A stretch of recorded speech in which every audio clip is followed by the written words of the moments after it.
yaitu nak berubah tapi azam lemah. Muslimin muslimat yang dirahmati Allah, apakah perkara-perkara yang sering bersarang dan bertakhta di hati kita?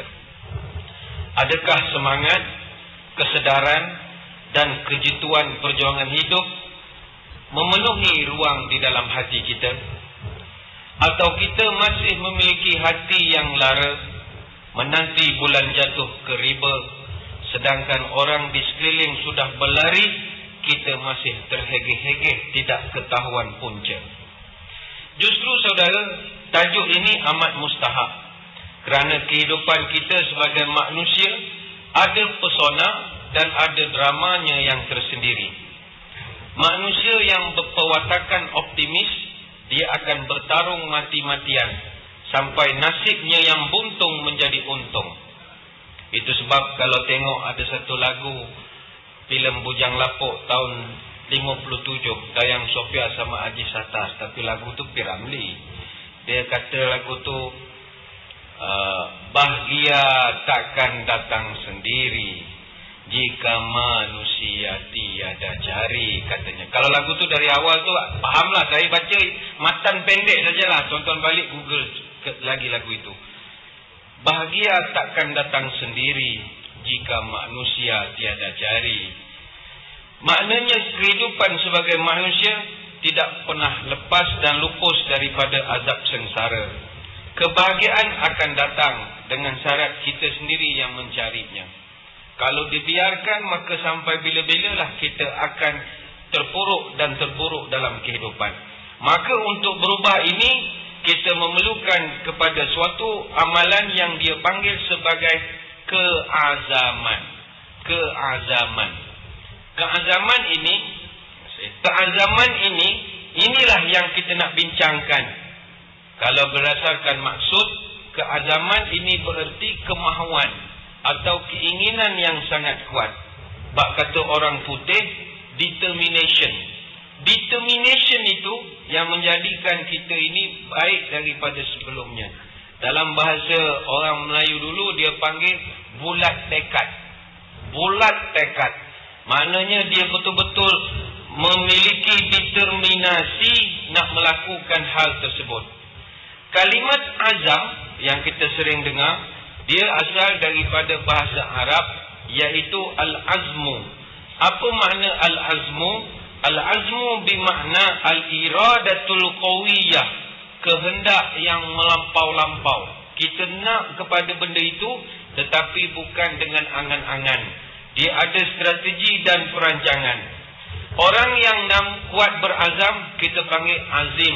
Baik itu kalau ada rakan-rakan kita namanya azim, itu tanda dia mempunyai keinginan yang sangat kuat. Kalimat azam dalam Al-Quran Allah rakamkan dalam surah Ali Imran ayat 159. Allah Ta'ala berfirman, فَبِمَا رَحْمَةٍ مِّنَ اللَّهِ لِنْتَ لَهُمْ وَلَوْ كُنْتَ فَظًّا غَلِيظَ الْقَلْبِ لَانفَضُّوا مِنْ حَوْلِكَ فَاعْفُ عَنْهُمْ وَاسْتَغْفِرْ لَهُمْ وَشَاوِرْهُمْ فِي الْأَمْرِ فَإِذَا عَزَمْتَ فَتَوَكَّلْ عَلَى اللَّهِ إِنَّ اللَّهَ يُحِبُّ الْمُتَوَكِّلِينَ. Ayat ini turun selepas peperangan peperangan Uhud. Dalam peperangan Uhud, tentera Islam mengalami kekalahan 2-0. Jadi ketika kalah itu, ramai yang kecewa. Ramai tentera-tentera Islam yang tertewas di medan perang, menyebabkan umat Islam dia sikit down moralnya.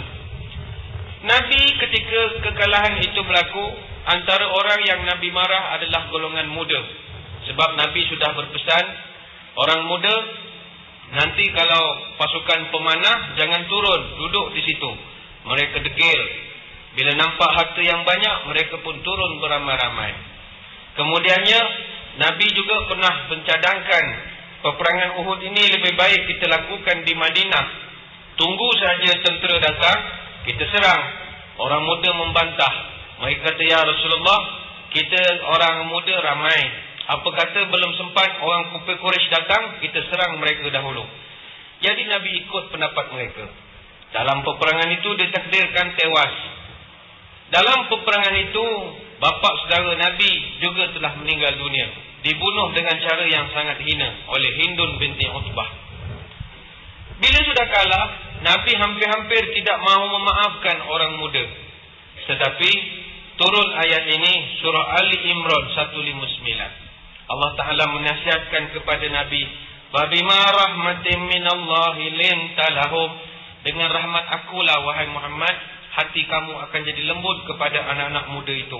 Walau kunta fazzan ghalizan qalbi lam faddu min haulik. Kalau kamu terlalu berkeras dengan mereka, iaitu orang-orang muda ini, mereka akan lari daripada kamu. Dekatilah mereka, kata Allah. Fa'fu anhum wastaghfir lahum. Maafkan mereka dan mohon keampunan kepada mereka. Wasyawirhum fil amr. Dan ajak diskus balik dengan orang muda-muda ini, apa yang boleh kita buat untuk majukan Madinah. Fa iza azamta fatawakkal 'ala Allah. Dan kalau kamu sudah buat satu-satu keazaman, sudah ada perancangan, tawakallah kepada Allah, kerana Allah amat cinta kepada orang yang bertawakal. Masalahnya tuan-tuan, manusia ramai yang menanam azam. Dan tanam azam ini memang suatu yang sangat mudah. Tapi tanam tekad untuk melaksanakan sesuatu azam, itulah masalah yang dihadapi oleh kebanyakan orang. Sebab itu menurut bijak pandai, yang membunuh keazaman ada dua. Pertama, sifat takut. Yang kedua, ragu-ragu. Kalau ada ini dua penyakit, jangan mimpi jadi orang berjaya. Pertama, takut. Yang kedua, ragu-ragu. Pagi ini saya nak bawakan beberapa contoh kisah. Bagaimana ada makhluk-makhluk yang Allah ciptakan ini, walaupun mereka ini haiwan, tetapi mereka mampu untuk memiliki kejayaan. Haiwan yang pertama namanya semut. Tuan-tuan, semut kalau kita lihat adalah binatang yang sangat kecil. Tetapi para ulama ketika menafsirkan surah An-Naml, surah semut di dalam Quran, mereka mengatakan, kenapa Allah jadikan semut sebagai nama surah? Sebab semut walaupun kecil, dia memiliki determination. Semut punya keazaman kalah manusia. Ada orang cerdik mengatakan, binatang paling tamak semut. Tuan-tuan tak percaya, ambil gula-gula ke, ambil air teh tarik ke, letakkan di depan sekarang. Ceramah 1 jam, lebih kurang dalam 40 minit, nanti semut akan datang. Kucing, tikus, semua tak datang lagi. Semut datang dulu. Semut binatang paling pantas. Walaupun kita nampak mereka terhege-hege. Tapi kalau ada makanan, mereka yang lebih dulu sampai, berbanding dengan harimau. Berbanding dengan gajah, walau telinganya besar. Berbanding dengan burung walau memiliki sayap. Tapi itu semua tidak pernah sampai awal ke lokasi kejadian. Yang pertama sampai semut. Dan semut, dia boleh angkat makanan yang jauh lebih besar daripada dia. Tak macam manusia. Manusia kalau masalah tu terlalu besar, dia terjun bangunan tingkat 52. Dia tak boleh terima masalah. Semut tidak. Lagi besar problem, lagi suka dia mengangkutnya. Sebab dia tahu kalau diangkat makin besar makanan, bekalan makanannya akan lama. Dan semut boleh mengangkat makanan ataupun objek yang 5 kali lebih berat daripada badannya sendiri. Itu semut. Determination. Haiwan yang kedua, cacing. Cacing itu OKU total. Total OKU. Kalau ada di kalangan kita yang mengatakan, oh saya hidup susah Ustaz, saya ni orang kurang upaya, mata tak nampak, kaki tak ada, saya tak boleh bekerja. Kita terangkan kepada mereka, ada lagi makhluk Allah yang lebih OKU daripada kamu, tapi tak pernah mengeluh. Mereka tak pernah dapat bantuan dari mana-mana welfare, NGO atau masjid, tapi mereka boleh survive. Siapa mereka? Cacing. Cacing jangankan tak ada kaki, tangan pun tak ada. Dan ada pakar mengatakan cacing bukan setakat tidak ada tangan, tidak ada kaki, bahkan tidak ada mata. Cacing hanya ada mulut saja. Bila mulut ada, artinya dia mau makan. Lalu bagaimana dia mau cari makan? Tangan tak ada, kaki tak ada. Tapi cacing memiliki determination, keteguhan keinginan, keazaman. Bukan sekadar dia boleh survive, bahkan boleh kahwin, beranak pinak, ada keturunan pula lagi. Itu cacing. Yang ketiga, haiwan yang Allah jadikan memiliki determination yang tinggi, burung kutub utara. Saya pernah terangkan dulu di Singapura bahawa dalam dunia ini ada 10,000 spesies burung. Daripada 10,000, 1,800 spesies adalah jenis migratory birds. Antara contoh migratory birds adalah burung kutub utara. Setiap tahun mereka akan terbang dari kutub utara ke kutub selatan. Berapa jauh jarak perjalanan? 22,000 batu. Atau dalam kilometer kurang lebih 35,200 kilometer. Jauh ni tuan-tuan, 35,000 kilometer jauhnya. Dia terbang selama 22 minggu. Mungkin ada yang mengatakan, dia burung, memanglah dia boleh terbang. Tuan-tuan, burung kutub utara bukannya besar pesawat Boeing, dia punya badan. Badan burung kutub utara hanyalah 15.5 inci sahaja. Kenapa dia boleh menempuh perjalanan panjang 22,000 batu selama 22 minggu? Determination. Kalau dia tidak ada keazaman tinggi, dia akan mati di tengah perjalanan.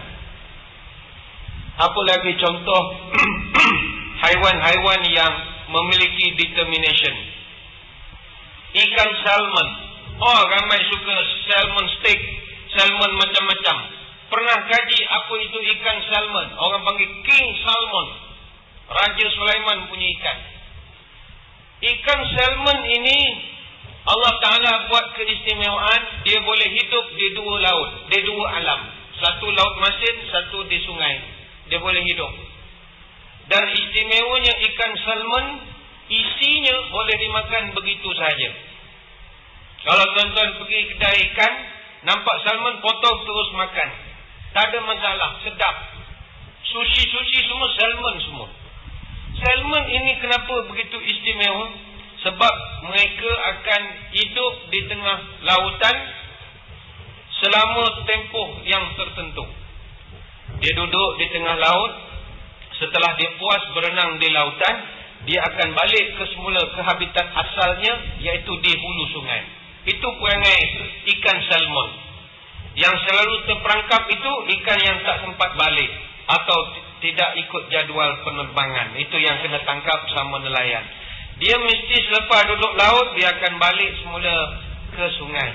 Dalam perjalanan nak balik ke sungai, dia mesti laut berenang dengan melawan arus dengan jarak 455,000 batu. Dia menentang gelombang lawan arus 728,000 kilometer. Dia akan berenang tanpa henti selama 6 bulan. Lawan arus. Dia dah lawan 6 bulan, dia akan selamat sampai ke habitat asal. Dalam melawan arus itu, dia terpaksa berlawan dengan beruang. Beruang banyak nak ganggu dia ketika dia lawan arus sungai. Saya kira tuan-tuan pernah tengok dokumentari dalam National Geographic Animal Planet. Memang ada tunjuk. Ikan ni dia melompat-lompat, dia lawan air terjun. Pom, dia nak balik ke rumah dia yang asal. Nanti dia dah boring, dia terbenang, dia menghilir, pergi laut lagi. Dia dah boring main di laut, dia berenang lagi. Tiap-tiap tahun ikan salmon buat begitu. Sebab itu isi dia sedap dimakan. Ikan salmon. Apa lagi haiwan yang memiliki determination? Helang. Helang adalah contoh haiwan yang memiliki keazaman tinggi. Ada satu dokumentari menceritakan helang antara unggas yang Allah ciptakan umurnya panjang, 70 tahun kebiasaannya. 70 tahun umur seekor helang. Ketika umurnya 40 tahun, seekor helang akan buat satu keputusan penting dalam hidup. Sebab seekor helang ketika umurnya 40 tahun, dia punya fizikal sudah berubah. Kita manusia pun umur 40 akan menghadapi perubahan itu. Tuan-tuan akan dia panggil sebagai sindrom 40-an, lelaki masuk umur 40-an, dia akan ada satu problem psikologi. Helang pun begitu. Ketika umurnya 40, dia fizikalnya, dia punya paruh sudah makin panjang. Sampai hampir ke dada panjangnya.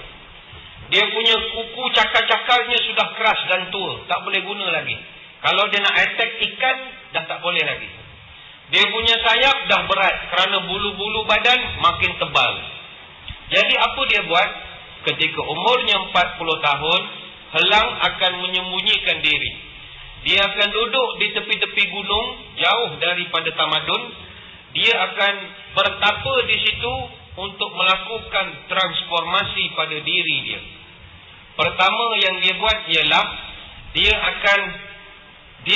pertama dia buat adalah dia akan patuk paruhnya itu ke atas batu sampai tercabut. Pop tercabut. Bila dah tercabut, dia dah tak ada hidung. Dia akan tunggu pula paruh yang baru tumbuh. Tumbuh berbulan-bulan. Dia tunggulah. Tunggu hari-hari. Tunggu tumbuh. Bila sudah tumbuh panjang dan tajam, kerjanya yang kedua, cabut pula cakar-cakarnya satu persatu. Macam dia ketik kuku lah. Tak. Sampai tercabut dan dia tunggu lagi sampai benda itu panjang. Bila sudah panjang, apa yang dia buat dengan kuku cakarnya tadi, dia akan cabut bulunya selai-selai. Sampai jadi togel, sampai tak ada bulu langsung. Kemudian bila sudah dibuang, dia akan tunggu pula bulunya tumbuh kembali. Proses ini memakan masa hampir 1 tahun. Selepas itu, bila bulu sudah tumbuh, kuku sudah cantik, paruhnya sudah cantik, tajam, dia akan terbang untuk 30 tahun lagi dengan penuh gagah perkasa. Itulah determination yang dimiliki oleh haiwan. Namun pagi ini kita berceramah masalah manusia.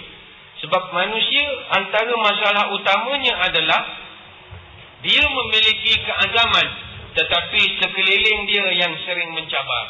Sebagai contoh, suasana sekeliling kita sering mencabar kita untuk terlalu mudah dilencongkan setiap azam yang kita lakukan. Sebagai contoh, saya ambil, katakanlah tuan-tuan berazam tahun 2013, tuan-tuan azam nak kuruskan badan. Contoh, saya berazam mau diet, saya berazam mau kurus. Kita pun cubalah untuk nak kurus. Tapi saya katakan beginilah tuan-tuan, selama tuan-tuan duduk di kalangan orang Melayu, susah tuan-tuan nak kurus. Sebab Melayu ni dia suka makan. Hobi dia. Dia beza. Orang Cina, India, Melayu, Mak Saleh. Beza. Orang Cina, kalau dia duduk satu orang, apa dia buat? Cina kalau seorang, dia kipas. Kalau 3 orang, dia bisnes. Itu orang Cina. Kalau orang putih, 1 orang, dia suka baca buku. Kalau 2 orang, dia pergi travel. Kalau 3 orang, dia jajah negara orang. Melayu dia lain. Melayu kalau 1 orang, dia tidur. Kalau 2 orang, dia mengumpat. Kalau 3, dia kenduri. Itu Melayu. Tadi majlis ngam-ngam dah kami rancang sampai terus ceramah. Tapi kenduri dulu tuan-tuan. Mesti mau teh dululah. Itu Melayu. Kita tak boleh asal jumpa, teh tarik. Asal jumpa, teh tarik. Itu culture. Sebab itu tuan-tuan nak azam nak kurus, duduk dalam culture Melayu, mimpi. Kita pula di Singapura ni makanannya macam-macam. Kacang pul, naga sari, pulut panggang, onde-onde, kuih dada, kuih bingke, epok-epok, roti kirai, nasi rawan, nasi jeganan, nasi sambal goreng. Macam-macam. Mampu atau tidak? Sekeliling kita yang banyak mengganggu kita untuk meneruskan azam. Apa lagi azam? Azam nak tambah ibadah. Orang Melayu kan susah. Ibadah ni jangan tak dikaitkan dengan orang Melayu. Ibadah ni biasanya dikaitkan dengan Arab. Mereka memiliki ibadat yang banyak. Kiai-kiai itu memang banyak. Macam kita mimpi. Susah duduk dalam suasana moden begini. Justru pada kesempatan pagi ini, berdasarkan tajuk kita, bagaimana kita nak memperkukuhkan azam. Saya ingin berkongsi dengan tuan-tuan, puan-puan 3 petua untuk meneruskan momentum keazaman. Contoh, kita nak beramal, berazam untuk tingkat ibadah. Dugaan banyak, tapi dia ada 3 petua untuk kita amalkan dan boleh menyelesaikan masalah gangguan azam-azam kita ini. Yang pertama, petua yang pertama, berlatihlah melaksanakan azam yang paling mudah terlebih dahulu. Jangan buat azam yang kita sendiri tak mampu untuk nak dicapai. Saya teringat pesanan dari Kiai Gondang yang terkenal di Indonesia, namanya A.A. Jim, atau nama penuhnya Kiai Abdullah Jim Nastiar. Orang lebih ngetop dipanggil A.A. Jim. Beliau pernah memberi nasihat yang baik. Kata dia, kalau ingin berubah, pegang kepada 3 prinsip. Pertama, dalam berubah, mulakan dari hal yang kecil-kecil. Yang kedua, mulakan dari diri sendiri. Yang ketiga, mulakan sekarang. Siapa-siapa mau berubah? Contoh, kita mau kurus misalnya. Mulakan dari hal yang kecil-kecil. Contohnya, kebiasaan lepas insyak suka pergi teh tarik, suka makan roti, suka macam-macam. Lepas ni berhenti makan malam. Malam saja, siang makanlah. Breakfast like a king, lunch like a prince, dinner like a beggar. Itu kaedah diet yang terbaik sekali. Breakfast hantam, kacang pul, naga sari, epok-epok, hantam semua. Macam nelayan lah makanan itu. Allah makan. Tanya, kau mau pergi mana? Aku mau pergi kerja lah. Breakfast like a king. Tapi lunch nanti macam prince saja. Sikit-sikit saja. Makan nasi kurang lebih.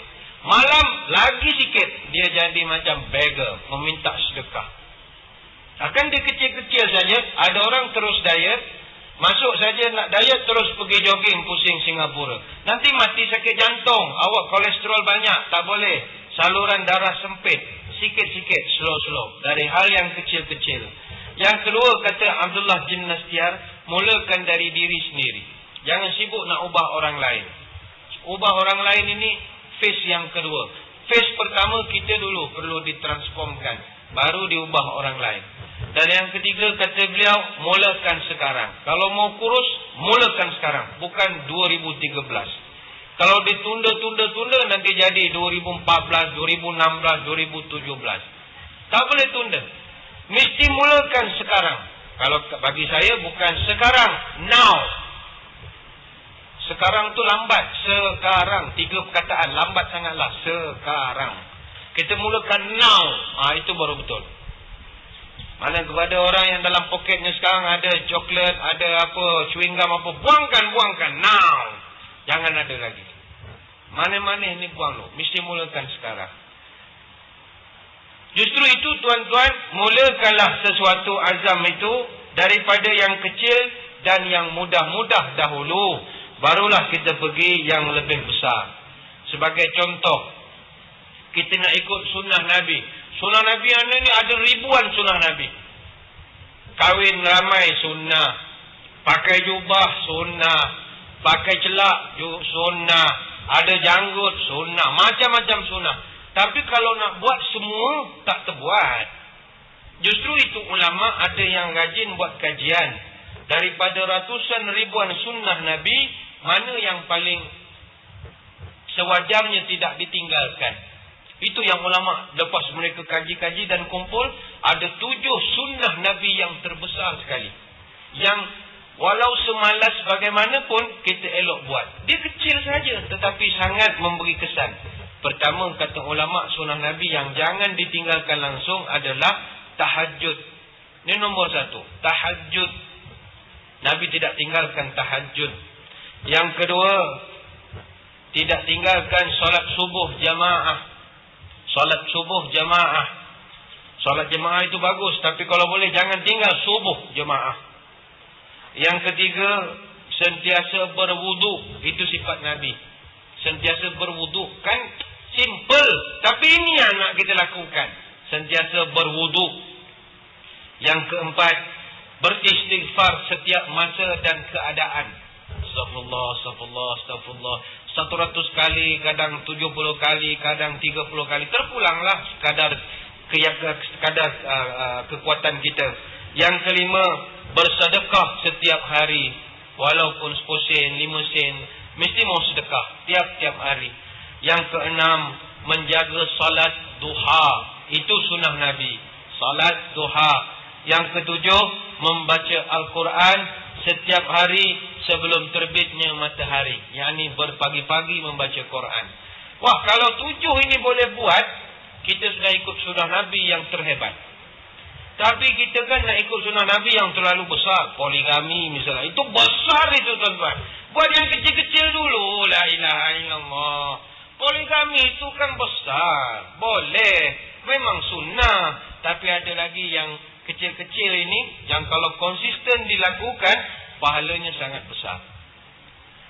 Saya menekankan pada pagi ini untuk sama-sama, tuan-tuan sama dengan saya bersama juga dengan tuan-tuan, untuk kita tanamkan azam. Tahun ini kita berazam nak menjadi orang yang konsisten melakukan qiyamul lail. Saya kira sudah berlalulah zaman kita tidak melakukan qiyamul lail melainkan pada musim-musim tertentu. Memasuki tahun 2013 ini, kalau tak kiamat lah, 21 hari bulan ni kalau kiamat, babailah kita tak ada dah sarahan ya. Tak tahulah betul ke tidak kiamat 21st of December ini, Mayan punya kalender. Tapi dekat dengan apa tahun, saya tengok banyak bola atas air tu gaya macam tak kiamat lagi agaknya. Untuk New Year punya kan, rasa tak kiamat kot. Kalau kiamat tak ada dah bola-bola tu, mau keluar firecracker macam-macam. Jadinya untuk 2013, saya pesan diri saya, tuan-tuan, kita azam untuk qiyamul lail. Mungkin bagi kita, oh itu besar tu Ustaz. Memang besar lah. Tetapi ini, kalau kita tak buat langsung, kita tak akan buat sampai bila-bila. Tapi saya sebutkan tadi, mesti mula dari yang sikit-sikit. Tuan-tuan masuk 2013, jangan tiap-tiap malam qiyamul lail. Buatlah 2 bulan sekali. 2 bulan 1 kali. Kemudian bila dah buat 2 bulan 1 kali, rasa seronok. Jiwa semakin tenang. Dapat duit sedikit, rasa banyak. Itu barakah, itu tandanya. Tuan-tuan nak tahu jiwa tenang, dalam poket ada $5, tapi rasa macam ada $500. Itu barakah namanya. Orang tak barakah, dalam poket ada $300, rasa ada macam 30 sen. Oh, duit tak ada ni. Macam gaji bila? Itu dia duit tak ada barakah. Orang ada barakah, dalam poket ada $2, tapi rasa macam ada puluh-puluh dolar. Dia barakah. Duit tak ada, ajak orang minum air lagi. Jom minum air, aku belanja. Pada ada $2 saja. Dia tawakal betul. Ini tanda barakah. Kalau tuan-tuan buat qiyamul lail 2 bulan 1 kali rasa seronok, tambahkan jadi 1 bulan sekali. 1 bulan sekali rasa syok, buat sebulan, seminggu sekali. Begitulah. Itu sebab saya menggalakkan, kalau pihak masjid boleh organize, lagi bagus. Sebab nanti saya akan terangkan yang ketiga, azam ini dia mesti ada coach. Tak ada coach, susah. Coach pun kena coach yang bagus. Jangan coach yang overconfident dan action baby lotion. Jangan. Orang dah bilang cari pemain yang betul, kau degil. Si injet. Ini kan jadi cerita bola pula nanti ya. Tuan-tuan sekalian, mari kita iltizam untuk qiyamul lail. Ada satu hadis. Hadis ini Nabi ungkapkan semasa peristiwa perang Khandaq. Hadis sahih riwayat Imam Ahmad dalam Musnad Ahmad bin Hanbal. Nabi menyatakan kepada sahabat, la tuftahanna Qustantiniyatu fala ni'mal amiruha wala ni'mal jish zalikal jish. Nabi sebutkan akan terbukalah pintu Konstantinopel. Generalnya general terbaik, tenteranya adalah brigade tentera terbaik. Sahabat heran, siapalah agaknya yang dimaksudkan oleh Nabi? Selama 800 tahun tidak pernah ada orang berjaya menakluki Konstantinopel. Konstantinopel ini kalau bahasa sekarang kita panggil Istanbul. Saya pikir tuan-tuan di sini ramai yang pernah ke Istanbul di Turki. Sebuah kota yang begitu indah sekali. dikelilingi oleh Bosphorus, Marmara dan Golden Horn. Begitu cantik. Yang kata Napoleon Bonaparte, kalaulah dunia ini sebuah negara, nescaya Istanbul adalah layak menjadi ibu negara dunia. Begitu cantik sekali. Sistem pertahanannya begitu canggih. Lautnya keselamatan security tahap tinggi. Dia punya laut ada rantai. Rantainya satu rantai besar rostrum ini. Kalau tuan-tuan pergi museum Topkapi, rantai untuk tarik satu rantai, bukan semua rantai. Satu mata rantai besar rostrum ini. Dia kalau ada kapal musuh, dia akan tarik, bagi tegang, kapal tu putus dua. Memang kuat betul sistem pertahanan dia. Kotanya ada tembok, ada 4 lapis tembok. Satu tembok tingginya 25 kaki. Jadi tidak ada orang pernah berjaya jajah Konstantinopel yang masa itu di bawah takluk kerajaan Rom. Sayyidina Ali pernah cuba tahun 34 Hijrah, gagal. Sampailah zaman Muawiyah, Sultan Khalifah Sulaiman Abdul Malik, termasuklah Harun Ar-Rashid, sampai yang terakhir Sultan Bayazid dan Sultan Murad. Tidak ada yang berjaya. Tetapi pada 20 Jamadil Awal tahun 857 Hijrah, bersamaan 29 Mei 1453 Masihi, datang seorang lelaki berjaya merealisasikan apa yang Nabi pernah ungkapkan 800 tahun sebelum itu. Siapakah lelaki tersebut? Namanya Muhammad Al-Fatih atau Sultan Muhammad Al-Fatih. Orang masa itu terperanjat bila dapat tahu Sultan Muhammad Al-Fatih berjaya takluk Istanbul. Sebab mereka mengatakan impossible kita boleh dapat Istanbul. Menjajah Istanbul samalah macam nak menjajah White House di Washington. Itulah mustahilnya. Tapi Muhammad Al-Fatih, dia ni memiliki determination yang tinggi. Kita boleh kalau kita memiliki perancangan yang baik. Apa yang dia buat, tuan-tuan? Pertama, dia guna strategi. Strategi ini tidak pernah mana-mana sejarah ketenteraan di dunia boleh lawan strategi ini. Pertama, dia menggunakan tentera yang paling ramai dalam sejarah. 250,000 infanteri. Tentera pejalan kaki, suku juta. Menteri Pertahanan di Turki masa itu hampir pengsan. Sebab permohonan tentera mereka 200,000 lebih. Kita tentera mana ramai sampai 200,000, tuan-tuan? Kalau di negara-negara yang besar daripada Singapura ni pun army baru 100,000, reserve baru 50. Tak boleh 200,000 ini pula zaman dulu-dulu. Tapi kata Sultan Muhammad Al-Fatih, jangan semua tentera campur rakyat sekalilah. Kita buat kerahan tenaga. Habis semua santri-santri pesantren dipaksa jadi askar. Ustaz-ustaz semua. Selalu kan ustaz tak pergi perang sebab ada janggut. Kali nak janggut tak janggut kau pergi perang. Semua pergi. Termasuk Al-Hafiz semua pergi. 250,000 tentera. Mereka pun kata, tuanku, kalau 200,000, kalau takdir mati, apa macam? Kata Sultan Muhammad Al-Fatih, aku bukan suruh mereka mau perang. Aku suruh mereka ini buat sesuatu yang aku tidak boleh ceritakan. Rahsia. Apa dia buat, tuan-tuan? Ini benar. Apabila Nabi menyebut, fala ni'mal amir amiruha. Generalnya general terbaik. Memang dia number one. Wala ni'mal jish zalikal jish. Tentera terbaik, tentera dia. Apa yang kepakaran yang dia buat? Pertama, Sultan Muhammad Al-Fatih, dia datang ke Istanbul pakai 400 buah kapal. Dia pakai armada besar, Navy. Pergi serang Istanbul. Sampai di sana, kerajaan Rom tarik rantai, sudah tak boleh nak cross lagi. Dia dah tahu ini. Apa yang dia buat? Dia arahkan 70 buah kapal berlabuh di pantai Baksistas. Daripada situ dia telah menitahkan 200,000 tenteranya pikul 70 kapal panjat bukit. Bayangkanlah. Rupa-rupanya yang tentera dia suruh berperang itu bukan suruh pergi perang, suruh angkat kapal. 70 kapal dipikul dari pantai Baksistas naik Bukit Galata. Jauhnya 3 batu perjalanan. Ketika mereka panjat bukit, tentera Rom teropong. Mereka tengok, kapal naik bukit. Biasa kapal atas laut. Ini tentera memang marvelous punya tentera. Ya, Nabi pun pernah puji. Bukan nak tunggu kamu puji, Nabi pernah puji. Ini marvelous punya tentera.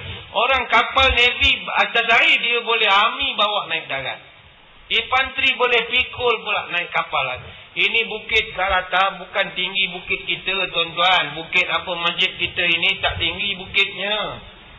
Singapura tak banyak bukit. Dia bukit ni tinggi betul, Bukit Galata. Dia boleh pikul 70 kapal. Dia dah sampai panjat bukit, dia kepung Istanbul itu selama 54 hari. Diriwayatkan mereka gunakan satu jenis meriam. Nama meriam itu Meriam Basilika. Meriam Basilika ini maknanya guna artileri lah. Dia tembak meriam ini beratnya saja 1,400 pound. Bersamaan 635 kilogram. Satu meriam. Pelurunya saja beratnya 300 kilogram.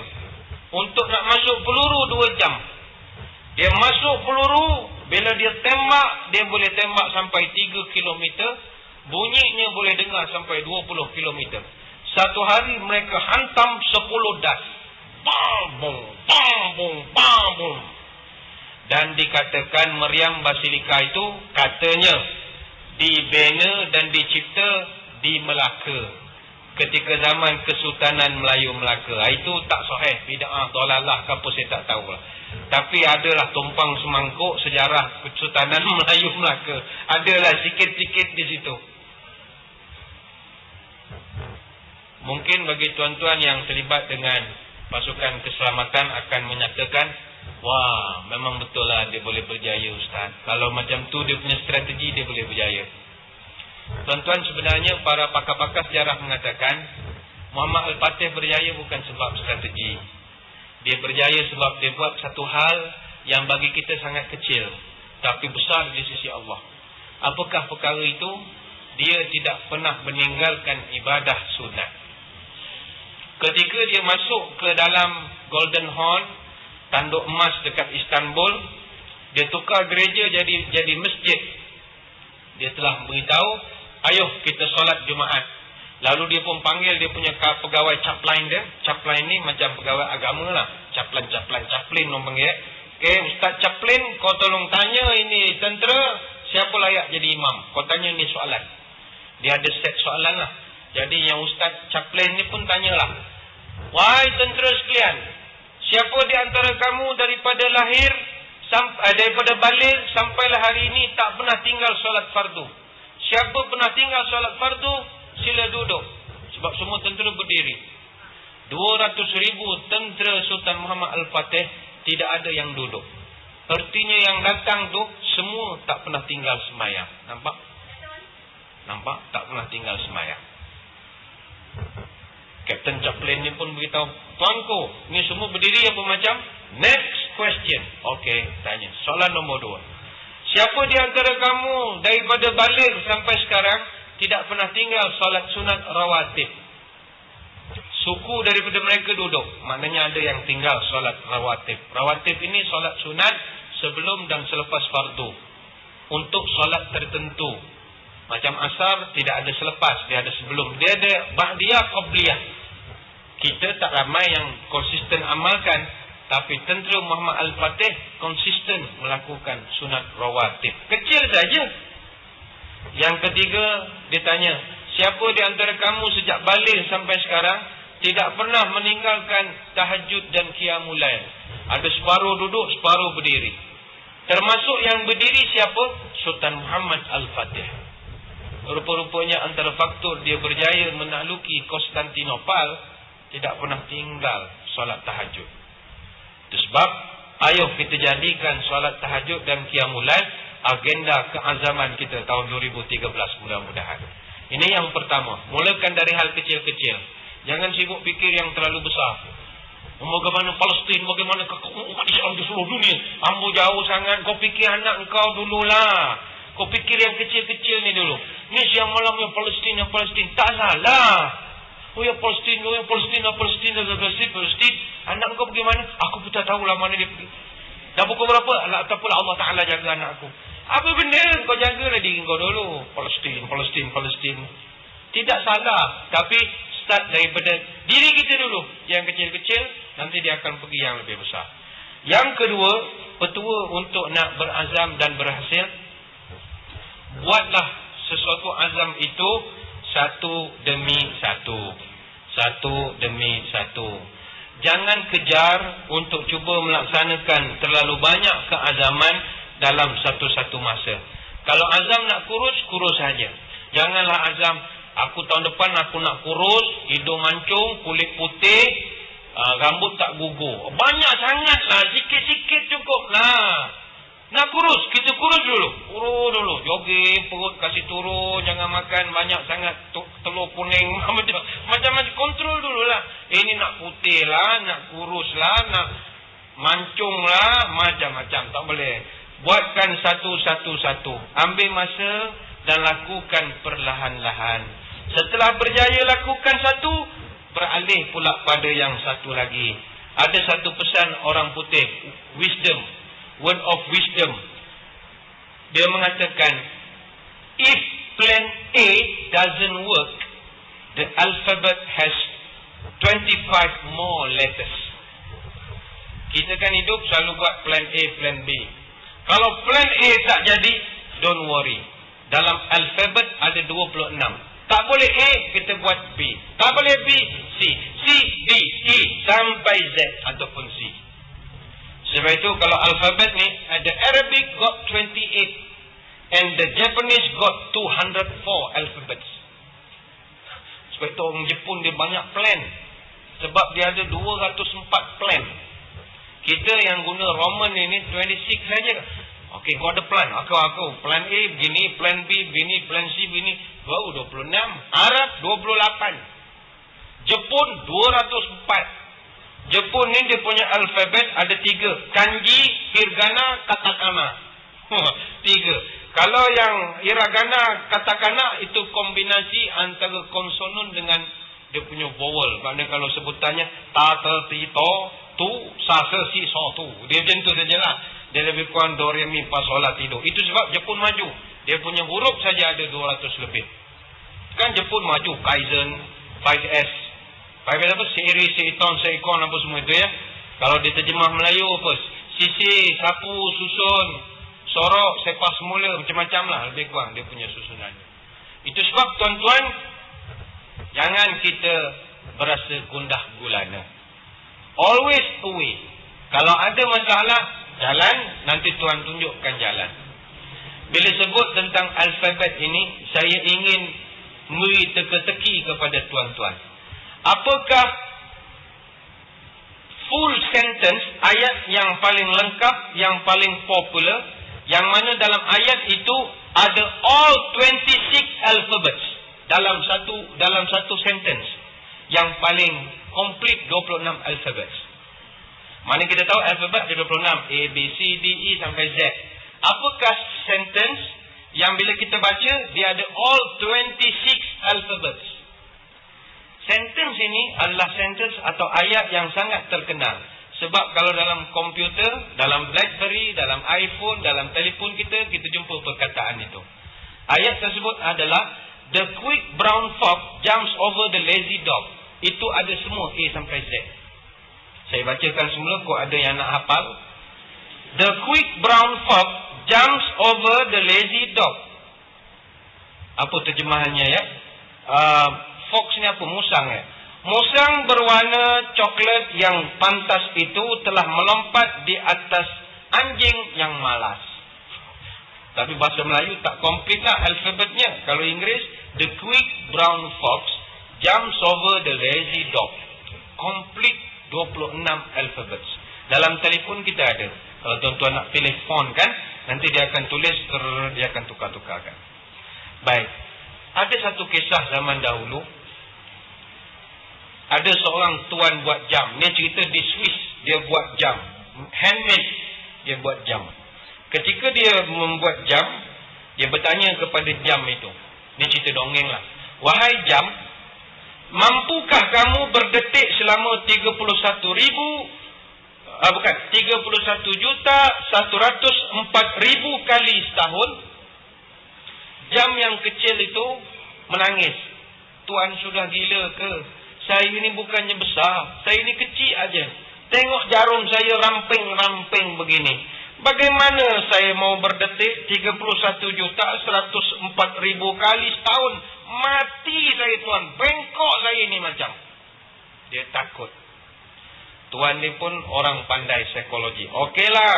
Kalau tak boleh 31.104.000 kali setahun, boleh tidak kamu berdetik 86.400 kali satu hari? Jam ni pun komplain lagi. Bos, matilah saya, bos. Saya ni badan kecil saja, bos. Kalau 86.000 ni, patah jarum saya, bos. Bos dia pun pandai. Okeylah, kalau macam tu boleh tak kau berdetik 3.600 kali setiap jam? Jam ini jenis malas barangkali. Bos, 3.000 banyak, bos. Sikit-sikit sudahlah, bos. Siallah saya, bos. Tuan dia pandai. Okeylah, boleh tak kamu berdetik hanya satu kali saja setiap saat? Jam ni bilang, oh, satu kali saja, okey, bos. No problem, bos. Satu kali saja. Yes, bos. Okey, no problem, bos. Every second dia pun bunyilah. Tik, tik, tik, tik. Dalam setahun, akhirnya dia tak perasan, dia dah berdetik sebanyak 31.104.000 kali satu tahun. Apa pelajaran kisah ini? Kita dengan jam samalah perangainya.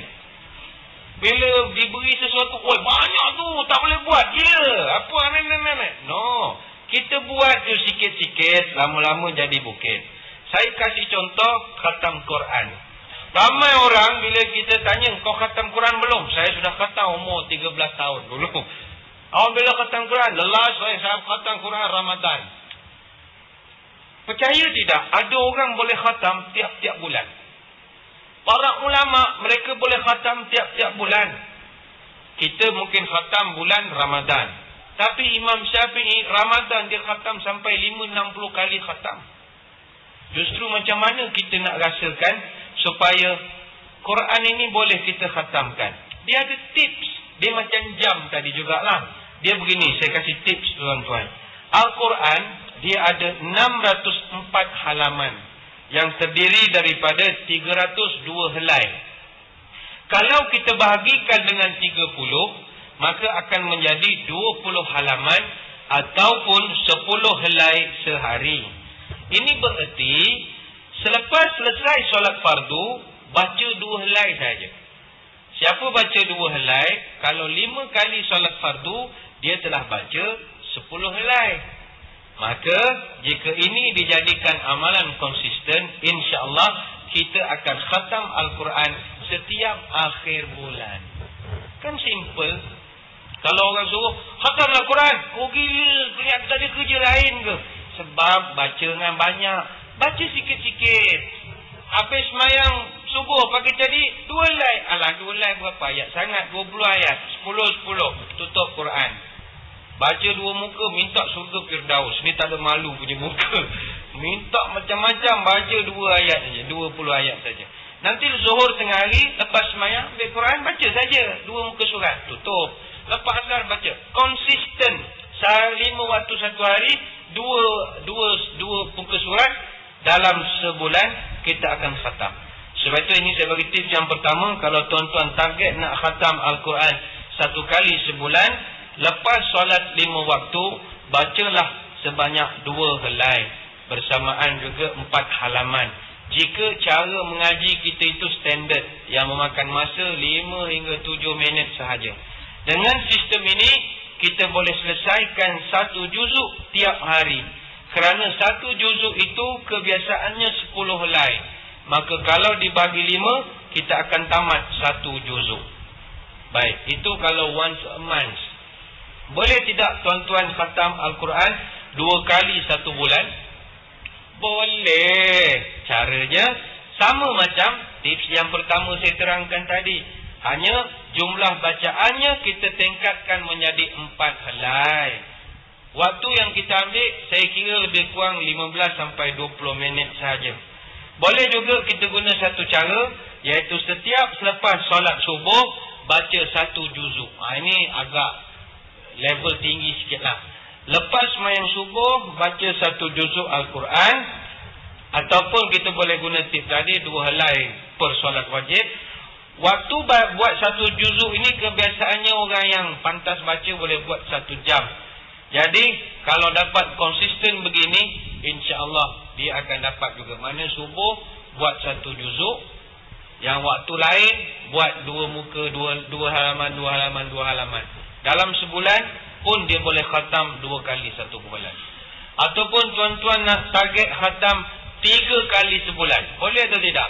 Boleh. Kalau kena dengan caranya. Tips ini kita kombinasi antara cara yang pertama dengan cara yang kedua, iaitu baca 1 juzuk selepas solat subuh, kemudian 4 helai selepas solat wajib.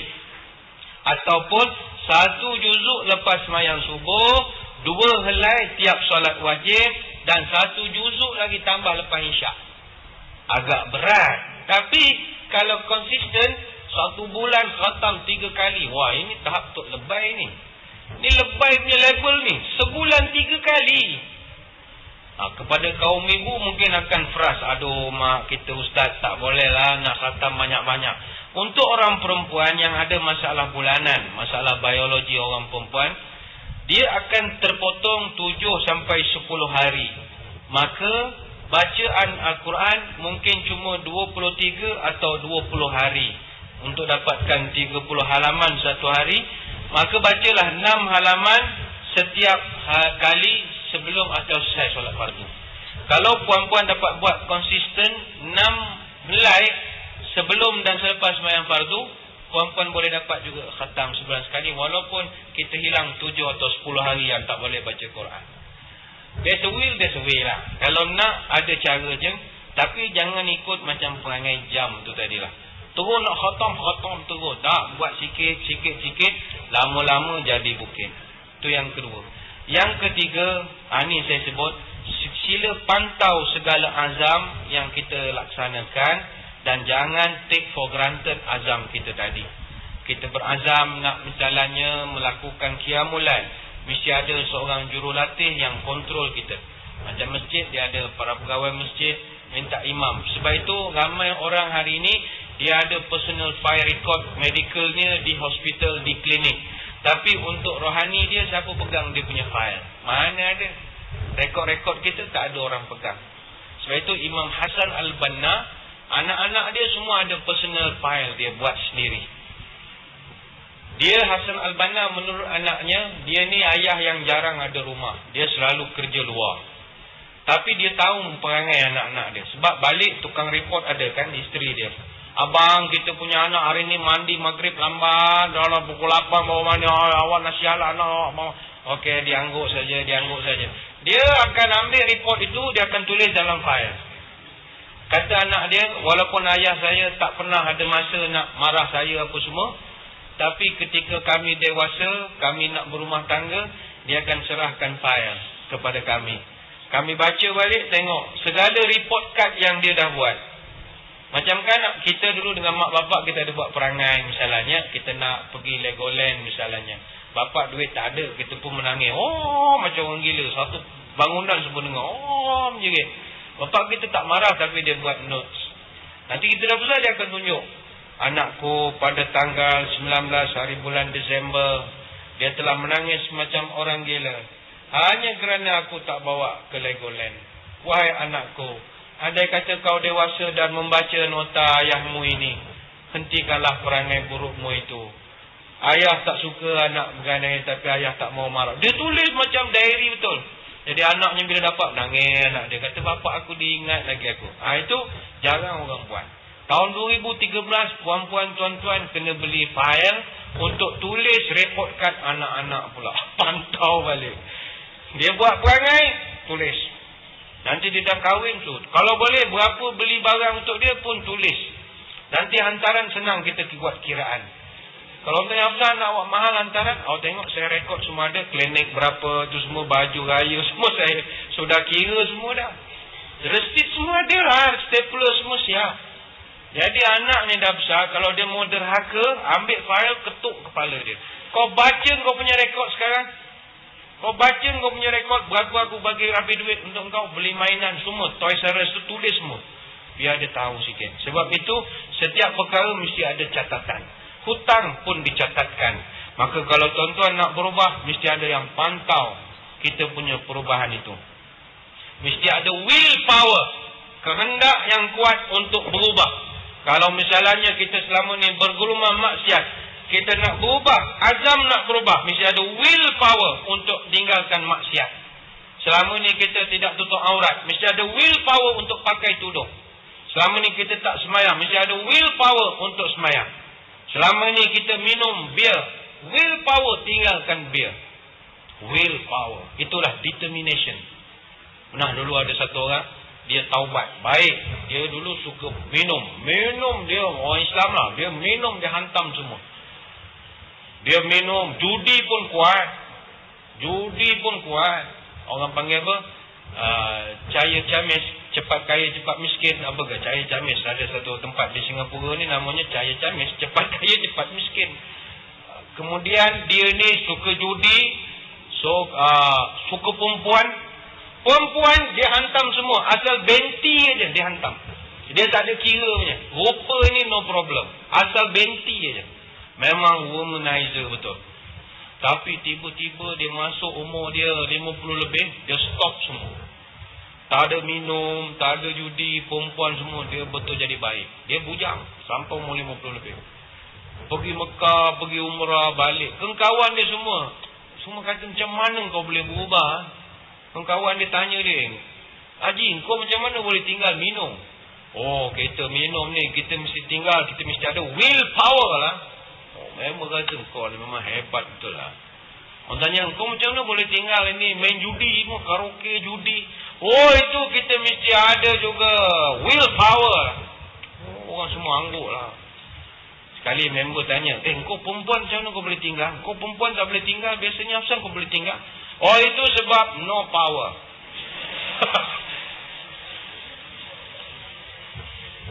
Rupanya dia tinggal tak ada power. Bukan will power. Jadi tak bolehlah itu macam. Kita mesti tinggal dalam keadaan kita ada power, kita tinggalkan. Ada orang dia tak minum bir sebab dia diabetes. Dia tinggal sebab takut ada sakit macam-macam. No, kita berhenti tu sebab will power, bukan sebab kita diabetes. Kita berhenti perempuan pergi urut apa ke sebab kita memang ada willpower. Kita tak nak lagi dah orang lain sentuh badan kita.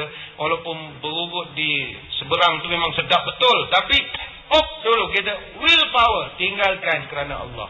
Sebab itu keazaman ini sila pantau dan pastikan ada orang yang boleh pantau keazaman kita itu tadi. Lebih ketat pemantauan kita, lebih terjamin kejayaan kita, sehinggalah kita dah selesai, beralih kita ke tabiat yang baru pula. Begitulah tuan-tuan muslimin muslimat yang dirahmati Allah. Perbincangan dan juga sembang-sembang kita pada pagi ini berkenaan tajuk yang saya kira sangat dekat dengan kehidupan kita.